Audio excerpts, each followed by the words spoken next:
Hello everyone, welcome back to the Lochknits knitting podcast. My name is Haley. I am a tattoo artist, crafter, knitter, crocheter, spinner, sewist, coming to you from Northeast Pennsylvania in the United States. Today, I'm actually at the tattoo shop, which is super fun and exciting. I have been having such a difficult time finding the space, time, flexibility to kind of like spread out in the house and do a podcast. So my friends were like, why don't you just go to the tat store and do it? And I was like, I don't know, it's a great idea. I am here today doing just a regular standard show and tell episode. I do have a special guest with me, Chicken Darling. She has made a great pilgrimage.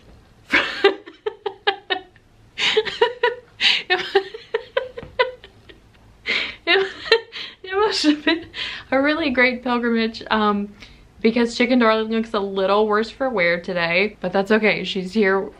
She's here with me for the journey. Since this is my first time doing a podcast here, I don't know how the acoustics are. There's like a drop ceiling in here and it's very like wide and low, which is much different from my house that is very like narrow and tall. If I do this episode and the audio sounds like garbage, like please don't even bother leaving a comment.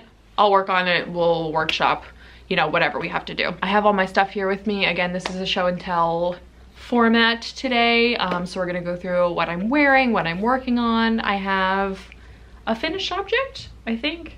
It's kind of small, but all the usual stuff. So let's get into it because I actually have something a little different today for what I'm wearing. So you can see that I'm wearing my kind of grubby, I made this in 2018. I can't even believe it. So this is, oh my Lord, this is like almost 6 years old. I'm very certain I made this in 2018. It's so old that I can't remember. It is just a heart-shaped shawl. This is the point shawl, patterned by Stitch Party. You can see that this has been like really loved, and the weather is chilly here. It's like 67 degrees out right now. So I just grabbed, you know, my sort of most well-loved shawl from the closet, and to pair well with my like grubby gross shawl, I have like a grubby gross sweatshirt that I've actually done some visible mending to. I'm not going to talk a lot about visible mending because I personally don't love when I go to a knitting podcast or a crochet podcast and there's like huge chunks of time about like embroidery or cross stitch. The long and short of this is Sock dyed this sweatshirt, which was originally like an olive green. We got it at Old Navy a few months ago. When she dyed this, it was her first go with the plant fibers, and this is a cotton sweatshirt. You can see the inside is still a little green. It just didn't turn out like the way that she wanted it to, which is completely fair. So she said, do you want this? And I was like, yeah, like what's wrong with it? And she was like, well, the whole reason I dyed it is because I got grease stains on it. And I was like, okay, well, grease stains never like stopped me. The dye did not cover the grease stains. So when I inherited the sweatshirt that is like delightfully oversized and super comfortable, I knew that I wanted to do something with the grease stains. I didn't know what. So I did some visible mending here. This was my first ever go with visible mending. I'm going to keep at it. It was more painful than I thought it was going to be. There's a lot of layers of fabric by the time you really get down to it. And maybe it's just because it was a sweatshirt. It's like a thicker material to begin with. I like that it turned out like kind of hokey and fun. Who cares, you know? It's a sweatshirt. Our friend Sock actually just recently made us all do mood boards in the Discord. If I remember, I'll try to like take a screenshot of like my mood board. It was like find photos of things that you identify with, like they can be aesthetic or like fashion related or just kind of like whatever sparks your, you know, interest or however you feel inside. And turns out like all of my inspo photos were like grubby and kind of dirty and like yellows with gray and black and brown, green, like just sort of like dingy and used and loved and worn, I guess, are some of the more like positive aspects of my mood board. Trying to embrace that, lean into it when I think about clothes that I love the most, whether they're knit or store-bought or wherever they came from. I really love my like worn in pieces of clothing more than anything else. Trying to lean into that. This sweatshirt is super comfy. I love that it's already like had a life with sock. Now it has a life with me. And that's what I'm wearing. Oh, I know I mentioned that this was the Point Shawl by Stitch Party. I will have links to everything that is relevant, links to my social media down below in the description box. If this is your first time here, you can always find everything that I talk about right underneath the video. Let me show you finished objects. What do I have? Oh, I know what finished object I have. So if you watched the last episode, or I think any of the last couple of episodes, I have mentioned that we are going to Rhinebeck this year, which is super exciting. I'm in Northeast Pennsylvania, which is just like a hop, skip, and a jump away from upstate New York, where the Rhinebeck Sheep and Wool Festival is held at the Dutchess County Fairgrounds. So we're going up with our friends this year. It is our friend Megan's first trip to Rhinebeck. We're doing some of the events on Friday and things like that. So I actually need to have 2 outfits figured out, and I have a finished object here with me today that will be for one of my days at Rhinebeck. I don't quite know which. And when I say Rhinebeck, I mean like Friday and Saturday. So the actual Rhinebeck festival is on Saturday, and then our like tangential to Rhinebeck events will be on Friday. Some of us are going to Cake, some of us are going to Indy, some of us are doing both. I am just going to Indy Untangled in like the late afternoon slot, and I'm pretty sure Sock and I are gonna go snag a cup of coffee during Cake. The whole point of that conversation was to tell you that this is one of my finished objects I will be wearing to Rhinebeck. I'm so excited to show you. Oh, here she is. Isn't she cute?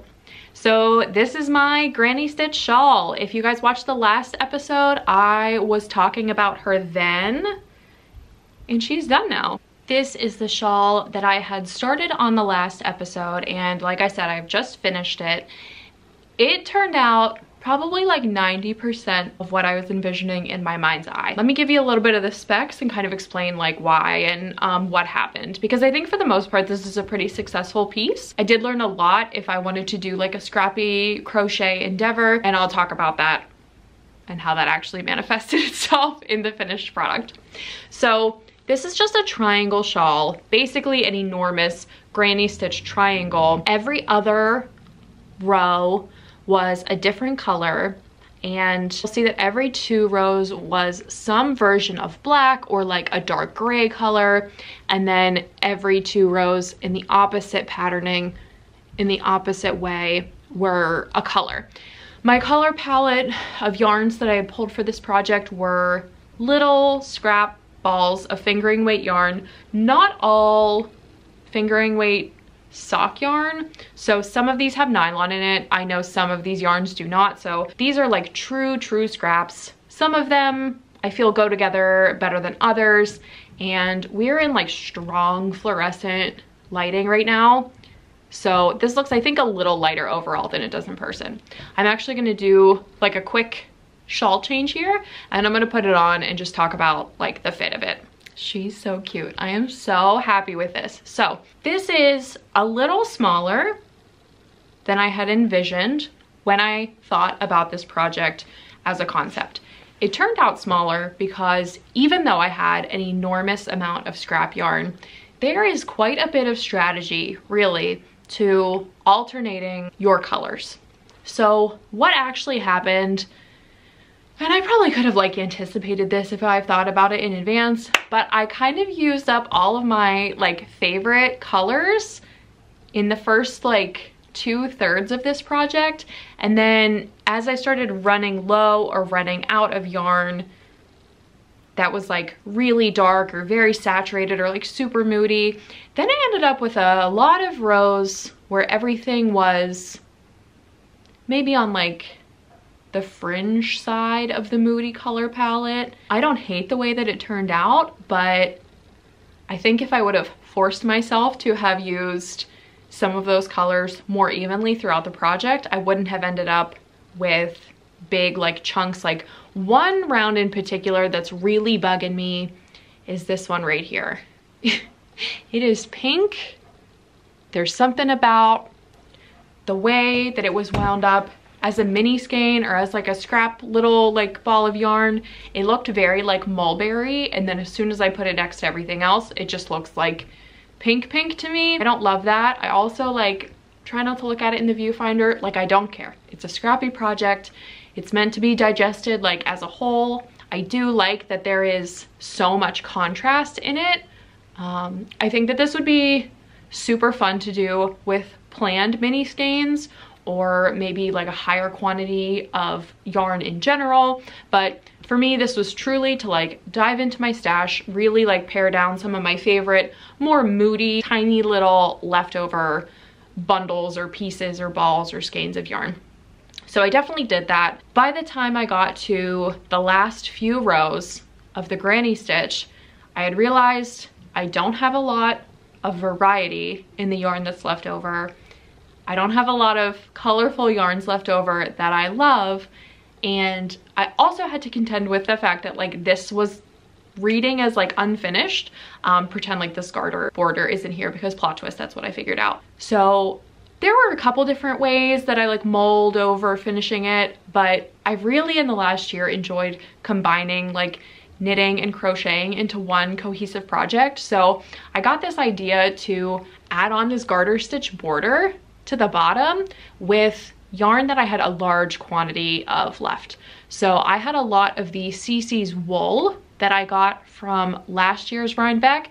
I've complained about this yarn at great length. It is not something that I would have ever used for a garment, but I think for something like this that isn't gonna have a lot of high friction areas or anything like that, I think this was fine for that. I still have a lot of it left over, so, you know, little bits at a time. I do love the color. I love the way that it knit up. I think there's like interesting tonality in it, but not anything like crazy pooling or anything like that.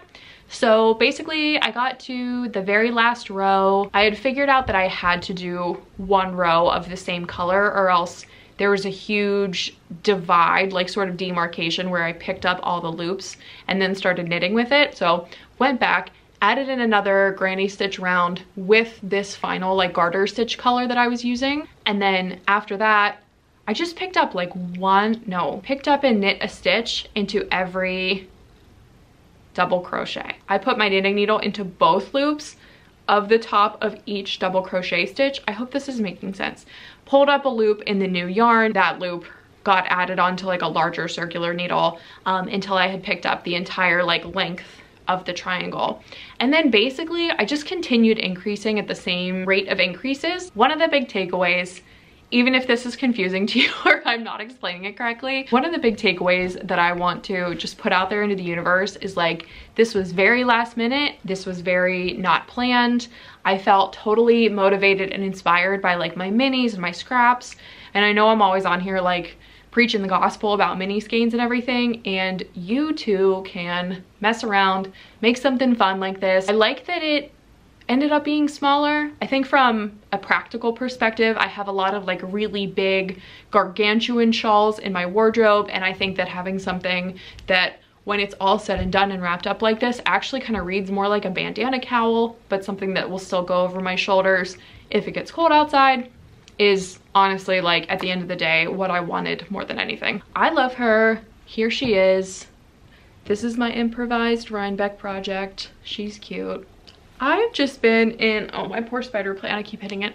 I have been in this like big shawl era right now. The weather is changing. That's cool, that's awesome. I have not been feeling super motivated about making, in any craft, like big full garment pieces.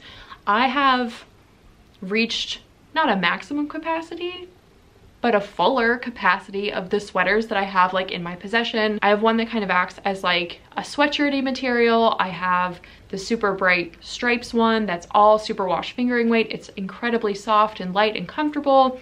I have my Love Note, which is by far like my most worn sweater ever. I have a really pretty color work sweater that is made with like worsted Aran weight yarn that could really act as like a jacket, so that's cool. And just a few other ones like here and there. I was kind of like taking stock of them as, sorry, someone came downstairs to say hi to me. So anyway, I've been feeling this like totally huge like shawl vibe lately. I kind of just want to bundle up in like a big cozy shawl. I have some yarn in my stash that I'm staring at longingly, thinking about maybe some future projects, so I don't know. But I've been on the shawl kick. I try to like answer when the fiber universe like calls to me, so that's what's up with that. I like mentioned it briefly on the last podcast because it was a whip and I said it was like not interesting. Now that it's done, I want to show you guys. I started Christmas knitting because you know how it goes. You know how it goes. So it's the end of September right now. If you're thinking about starting Christmas knitting, just do it. Just start now. You're gonna need the time. I promise you, you're gonna need the time. So this is my first Christmas knit.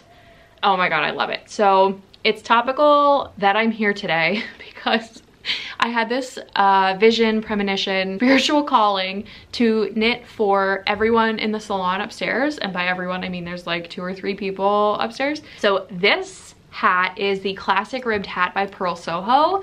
You guys, you know what this pattern is. Like, you know what this pattern is. I used a DK weight yarn from the Lemonade shop, and it quickly became one of those skeins of yarn that was like too precious for me to use.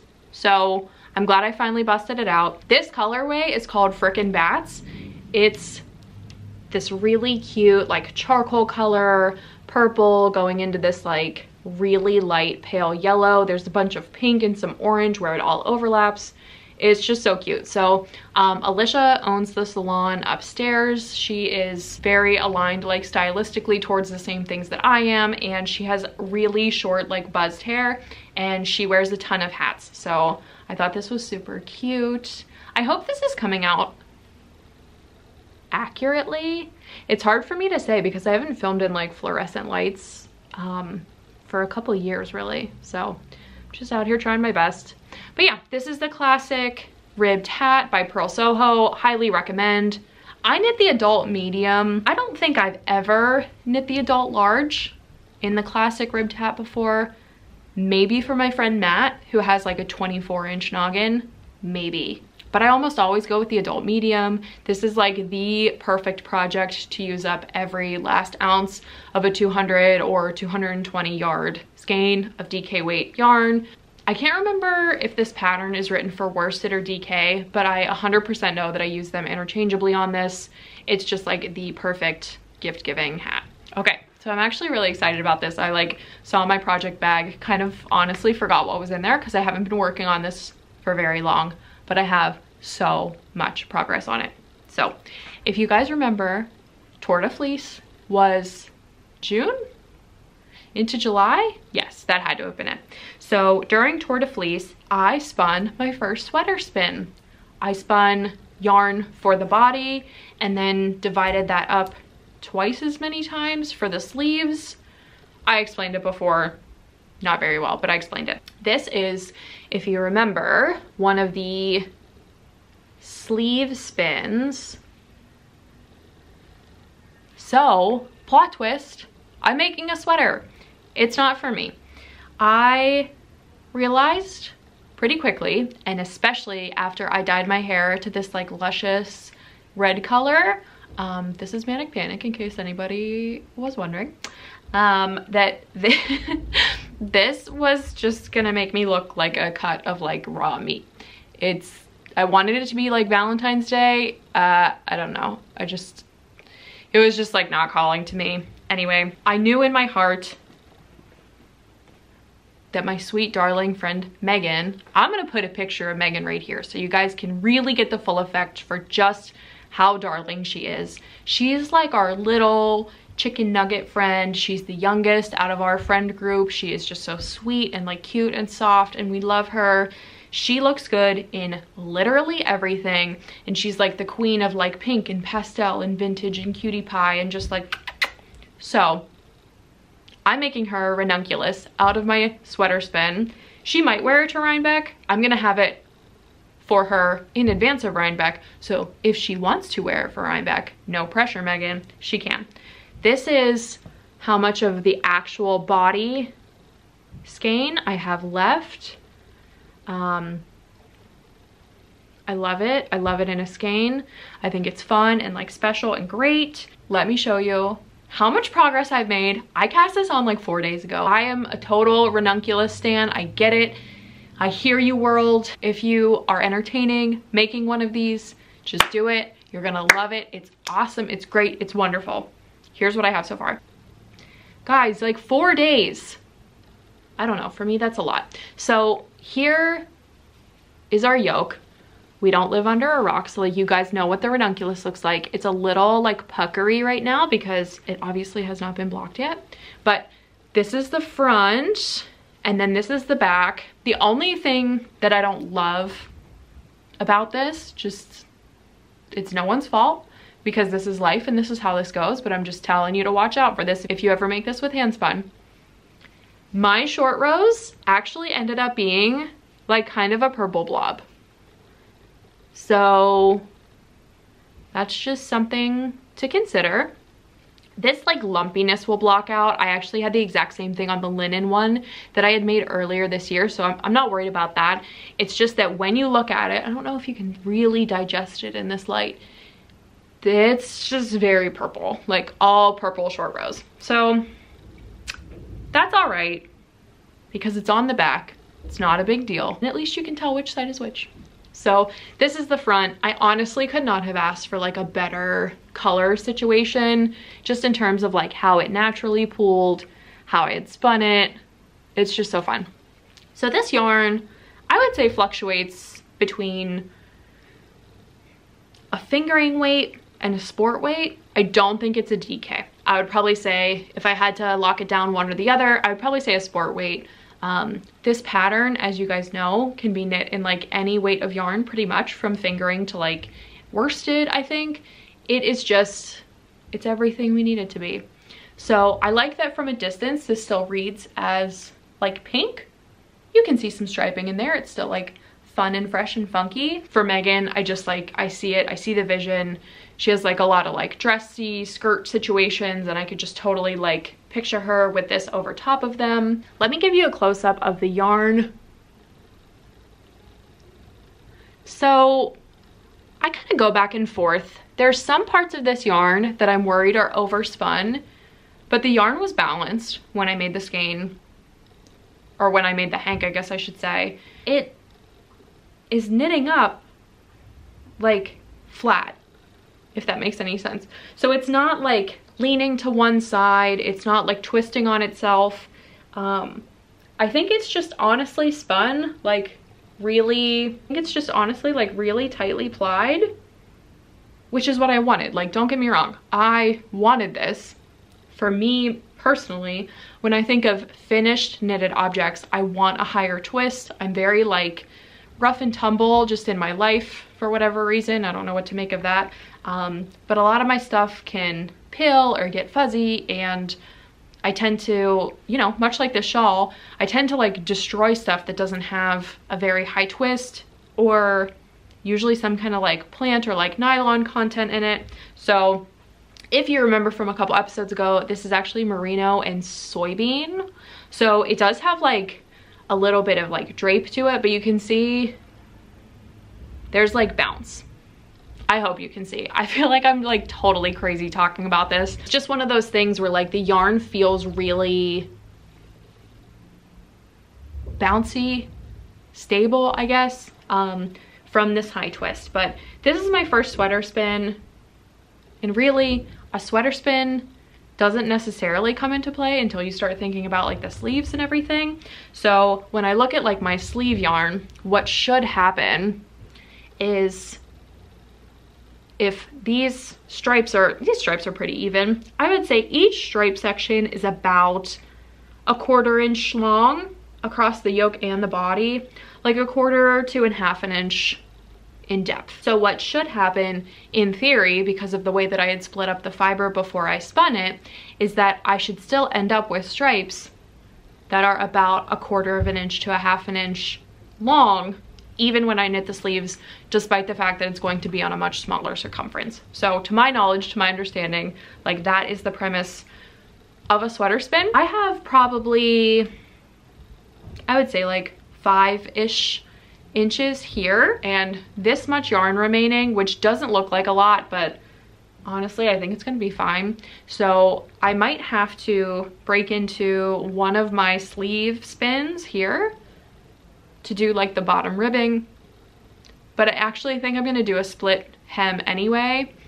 And if we think about that whole like striping process, a split hem should theoretically preserve those stripes even on like my sleeve spins. So I think it's gonna be fine. Megan said she does not care how long the sleeves are. So this is a really good experiment for me to figure out like 2 braids of fiber on like a sweater that's a size 2, which is what she and I pretty much both wear. See like what kind of longevity we get out of this.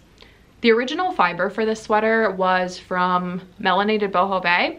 If you are going to Rhinebeck, I know that she was there last year with her booth, and then also the Green Goat Ranch booth shared like one vendor space. I don't know if they're gonna be there again this year. It's just a little bit about a ranunculus, you know? I absolutely love this pattern. Even the first time I knit it, I had like a great time making it. And then the second time, as I'm going through this sweater and like all the details on the yoke and everything, I just am able to move through it so much more quickly because I understand how the stitches are supposed to look. The first one that I had made was actually on bamboo and linen yarn, which made such a phenomenal finished object. The yarn itself is sort of splitty. There's a lot of like going between stitches and pulling up a loop on the ranunculus. That's kind of like the premise of all of those intricate like loopy like crossed stitches. And doing that on the bamboo and linen was like confusing at points, and it was just like a slower process. So on this super high twist hand spun yarn, it's been like such a dream. It feels way easier, way faster to move through. And let me give you like a little close up. Look how awesome this is on these little cross stitches. I just love the way the hand spun is like filling those spaces out so nicely. And I can't wait to see this lace all opened up too. Just so nice. So this is my big whip right now. I don't think it's gonna take me that much longer, which is cool. I would love to get this to Megan as soon as possible so she can figure out the fit and how to style it and everything. Love it, love it, love it. I only have one more whip, but it's actually spinning, and I know I'm gonna forget about doing the giveaway winner, so I'm just gonna do that now. Before I started this podcast, I pulled a winner for the giveaway for the one skein of the Lochknits Tattoo Shop colorway. If you remember, it was a fingering weight yarn that I had dyed based off of the Tattoo Shop.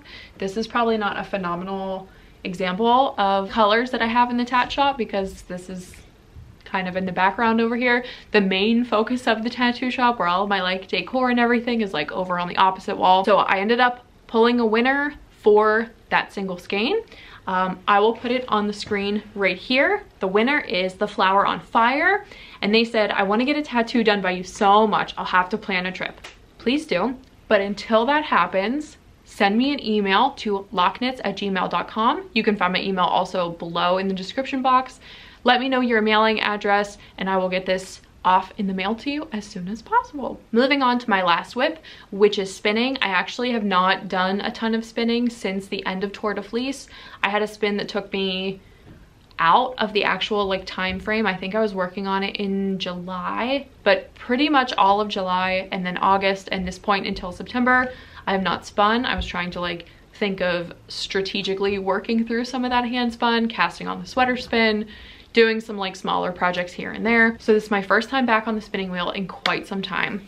And I don't have any intentions for this yarn that I'm making. I basically just wanted to get on the wheel. So I looked into my stash and into my heart, and I put these 2 colors together.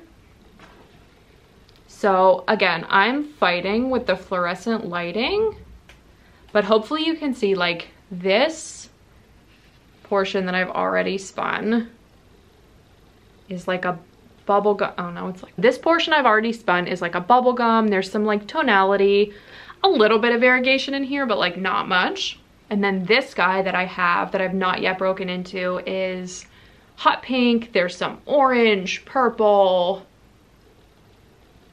I actually also have a picture of the 2 braids before I spun them, and I'll put them up here that I took in like natural lighting on my porch. This is just gonna be like a 2-ply. I have no intentions for this yarn.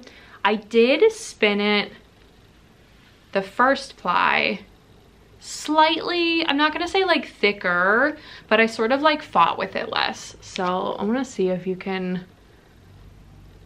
So there's way more thick and thin. This is like a super like luscious, lofty merino.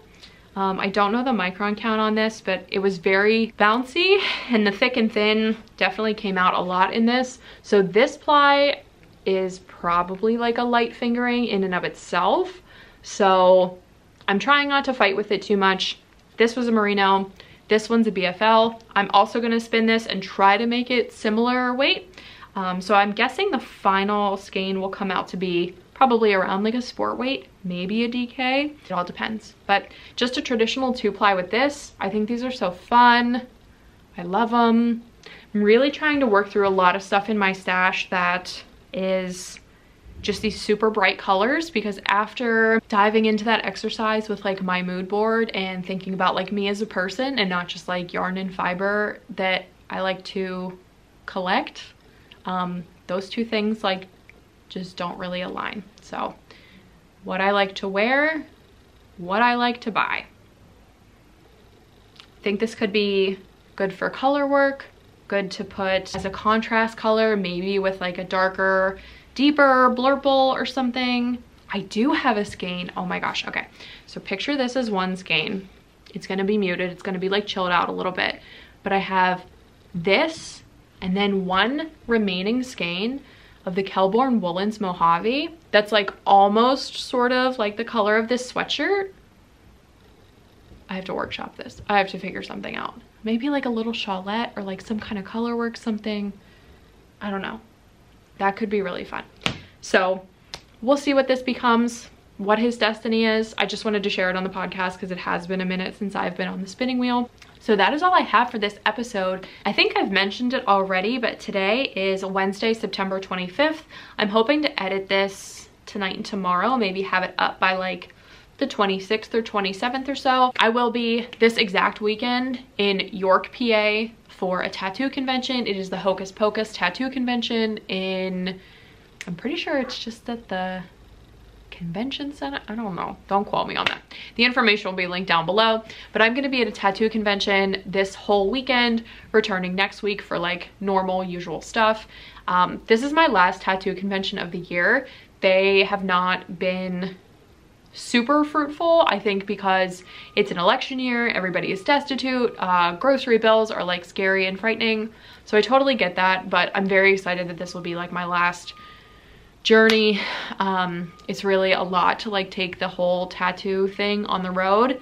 I do love getting to like meet and see people, but I'm really looking forward to like a break from the traveling front. This will be my last one, probably through like springtime of next year. It just kind of depends on the way everything shakes out. Then in less than a month is Rhinebeck. So I have an idea.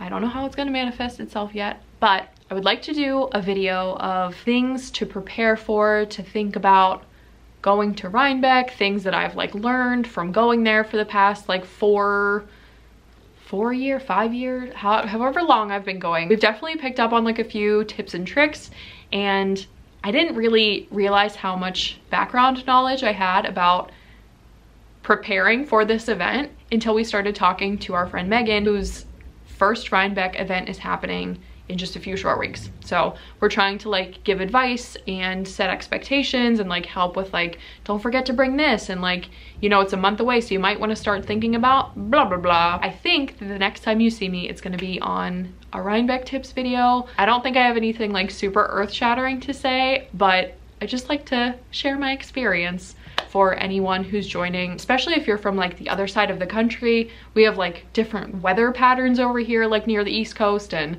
just different like expectations for like an outdoor event in like the middle of the fall season. But yeah, other than that, I think it's just the two of us signing off here. Oh, my darling. So thank you guys for watching, and we'll see you on the next one. Bye.